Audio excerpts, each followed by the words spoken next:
Jay here for Stretford, Paddock. This is it. This is the big one. Manchester United hosting Fulham in the FA Cup. Joining me is Mr. James Young. Young, are you excited for this one? The FA Cup? I am in a way, just because it hopefully gives United a bit of momentum, really, because the league's pretty much finished this season. So I think it's possibly one of the best opportunities United have got to win some silverware this season. Well, yeah, you're right. It's either this or the Europa, innit? We're going to get into that in a minute about the sort of the priorities and where this lies on the list of priorities. A big issue for United this season has been a lack of goals, especially amongst the attackers. You look at Rasmus Højlund, he's fallen off a cliff, form-wise, confidence-wise. Joshua Zirkzee, who's playing quite well, but he's not exactly a goal scorer. I think he did score in the last round against Leicester, but he's not someone who you say who's prolific. Alejandro Garnacho stopped scoring, and also he's got other issues. Him and the manager might not be vibing, as the kids say. What have you made about the lack of goals? Because we saw it in the recent game against Ipswich. We managed to score 3 goals. 2 of them came from centre-backs and 1 was an own goal. It just doesn't feel like our attackers are... It's not happening for him. Yeah, and you saw as well with Fernandes against Everton, it's like scoring from a free kick or outside the box. It feels like United are almost doing like hitting hopes after 15-20 minutes instead of actually just trying to score like a normal goal. Like they're playing like there's 5 minutes left to play a lot of the time when they're going forward, and they're rushing at chances. Højlund especially snatching too much, he's not kind of controlling the ball and just taking a breath before what he does. And I think just because the strikers are so desperate to score, that's almost playing on them a bit. So they're not quite as relaxed in front of goal. They don't have as much confidence. Garnacho we've seen him before when he's normally there's chances that he would bury and he's kind of putting them wide. Or I think the conversion rate must be so low in terms of actually chances that United are taking, because they are sometimes creating stuff, but they sometimes need 3-4 chances to actually put the ball in the back of the net. And you saw it against Everton as well. I mean, they could have won that game if they took those chances at the end. Yeah, it is a concern. I think Højlund had like 1 touch in the opposition box against Ipswich. And you think Ipswich, they're going to get relegated. Like that's a team we should be absolutely smashing, and the attackers should be up for. I know they are a decent team. I'm not saying they're not, but come on, let's be honest about it. But it's so deflating at the minute, because with United in the past, even when we've been struggling, I say struggling in inverted commas, you've always fancied our attackers to get a goal. You think there's players in there who can get on the score sheet. There's no one on the bench either. That's the other problem. Yeah. When there's half an hour left to play, United need a goal. Before we had players like Cavani, Lukaku, options to come off the bench. Yeah. Even Rashford to an extent obviously had to be moved on, but if you look at the current United bench, there's no one on there really that I'm looking at with 5-10 minutes left to go, right, he's going to come on and snatch a winner for us. I just don't see it. No, I mean, people are looking at Chido Obi, and there's no doubt this kid's got a bright future, but at the minute, I think he's played, 25 minutes of professional first team football. You can't be relying on a 17-year-old who's unproven at this level to win your football matches. The other players should be stepping up. We mentioned it earlier about the cup competitions and how important they are for Manchester United now, because let's face facts, there's not really anything to play for in the league. I know there is always something in terms of the higher up you finish, the more money you're going to get, and you want to win every game, and you just for the sake of winning matches, you should want to win every game anyway. But in real terms, we're not going to get into Europe via the league. We're not going to get relegated. It's almost a bit of a nothingness. But in the cup competitions, it does matter. Where do you rank this in terms of this or the Europa? Because the Europa gets you Champions League football, but obviously the FA Cup is probably the more prestigious trophy.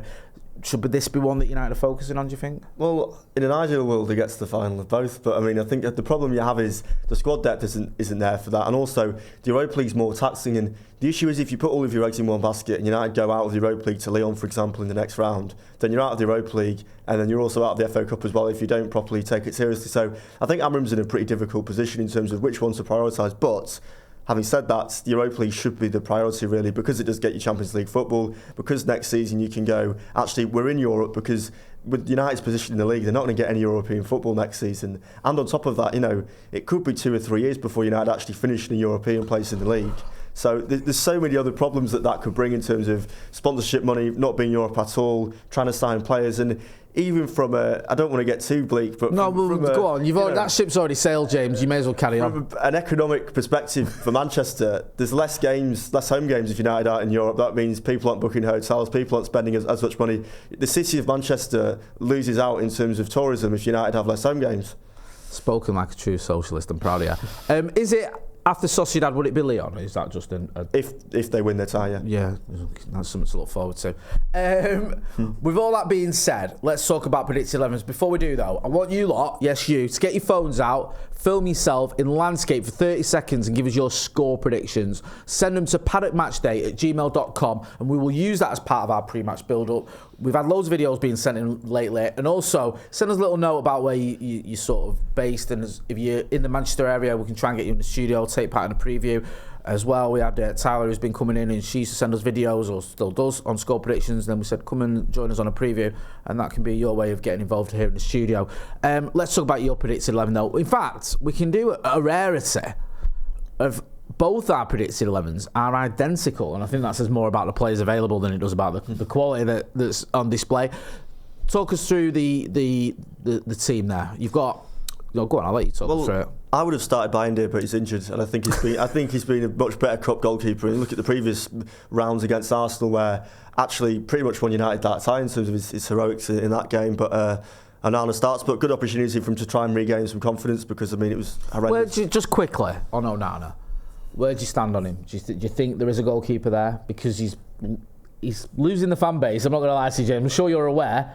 You sell and write for United where he stands. You've got your finger on the pulse, but he's not got a lot of supporters at the minute, shall we say? No, I think there's a keeper there, but I think patience, like you're saying, is beginning to wear thin a bit. And I think it's almost the same thing with Amram. It's like, well, how much time do you give him if the team goes from finishing 7th, 8th to 15th in the table? Obviously, there are other issues there, but he does have to take some responsibility. It's like Onana, but it's not his fault.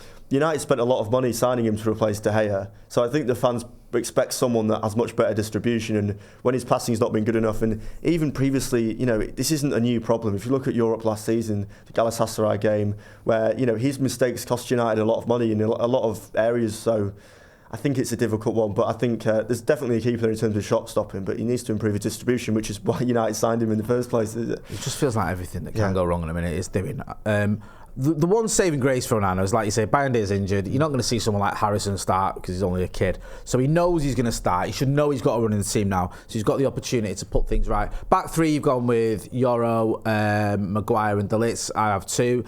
I mean, just because of injuries and stuff, you don't see someone like an Aiden Heaven or anyone like that coming in. I think it's too much of a risk, especially, I think if United were doing maybe better in the league, Amram maybe could have brought a couple of youth players in, but his stock is already relatively low after not being here for long, and I think he's just got to prove to the fans that he is trying to properly move forward in the right direction. And obviously he's been criticised before for his team selection, so if he threw a random player in like that and United didn't win, for example, it's going to create unnecessary problems for him. Not to go backwards, but just quickly on that, do you think there is a real pressure on Amram at the minute? Not now. I don't going to get rid of him, but if United don't win anything, let's say, I don't want to be too negative, but let's just say, for example, we get knocked out of cups and we finish 14th or 15th. Do you think Ineos might get cold feet on him moving forward?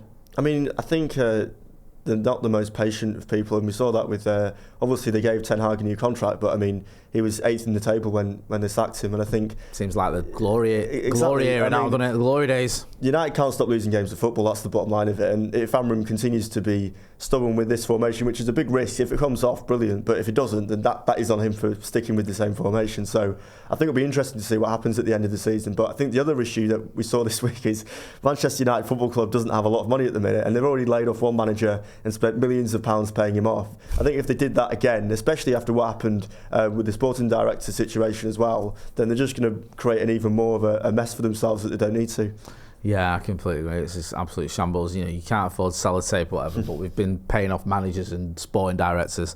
Midfield-wise, I think it's almost picks itself, doesn't it? Because you haven't got Kobbie Mainoo.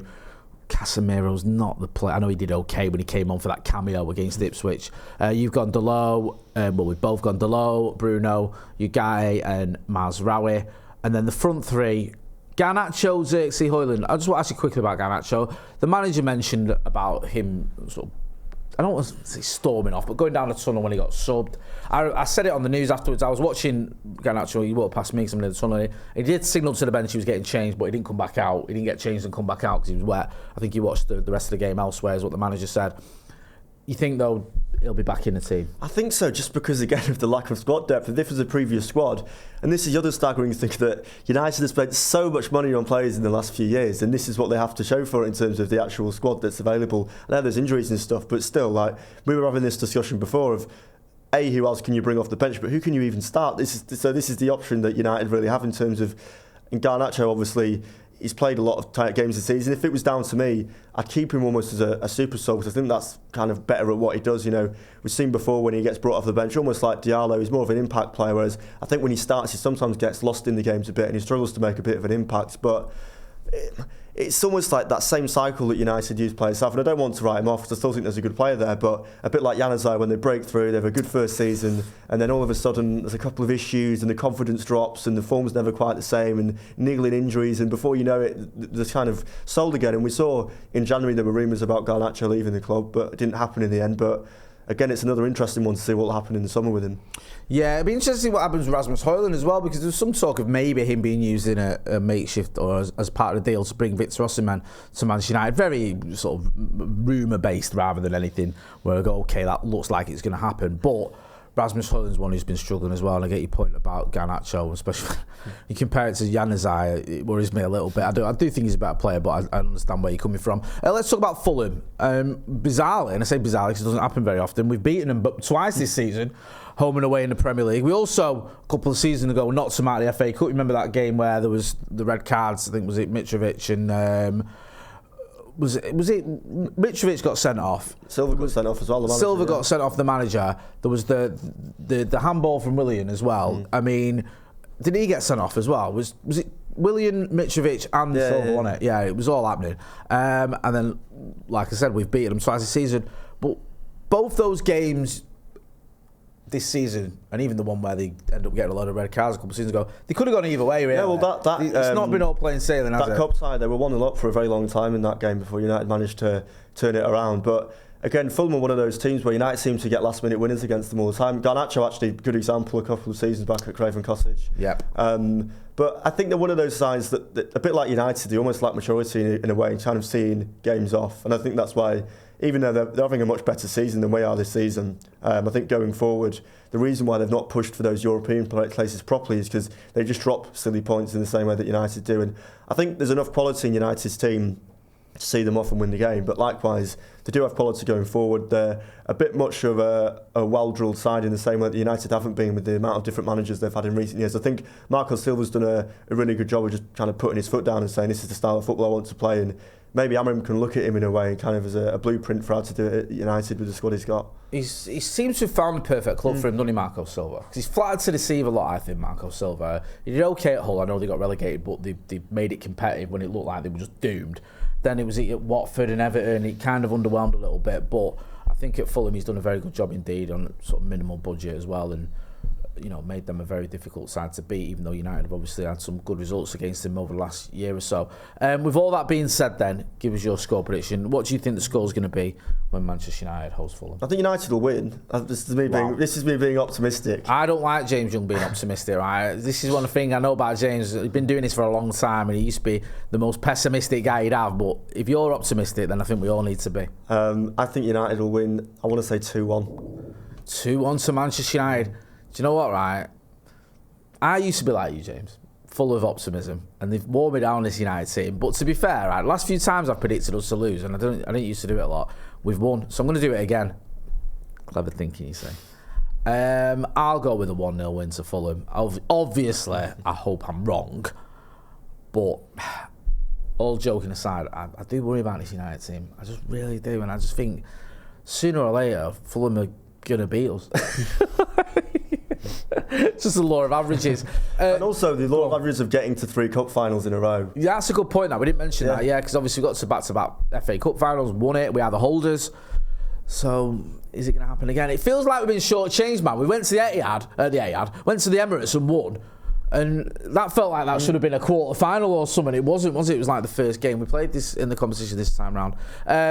James, always a pleasure, never a chore. What have you been up to? Where can people find you? The official Media City podcast produced that. Go and watch that. Also, I do have a book out. He's got some props with him. Hang on. I mean, someone may argue that you should have had this ready to go, but I don't mind it. I've got another book out. Go on. Has he got your single there? It's a poetry book about having the breakdown in a lift in Salford. If you want to buy it, if you send £10 on PayPal, friends and family, to in the event of a breakdown at gmail.com, I'll stick it in the post. Yeah, we'll put a link in the description there. I like the fact he's told us what we're going to do there. I'll stick it in the post. Right, we'll put a link in the description. Let me have a look. There we go. In the event of a breakdown. Very good. Well done, man. I'm proud of you, man. You're absolutely smashing it. Go and check that out. There's a link in the description. You know where to find me. We're going to be here for the watch along. So if you're not doing so already, make sure you are subscribing to the channel. That's been James. I've been Jay. This has been a preview Manchester United versus Fulham in the FA Cup. Thanks for watching.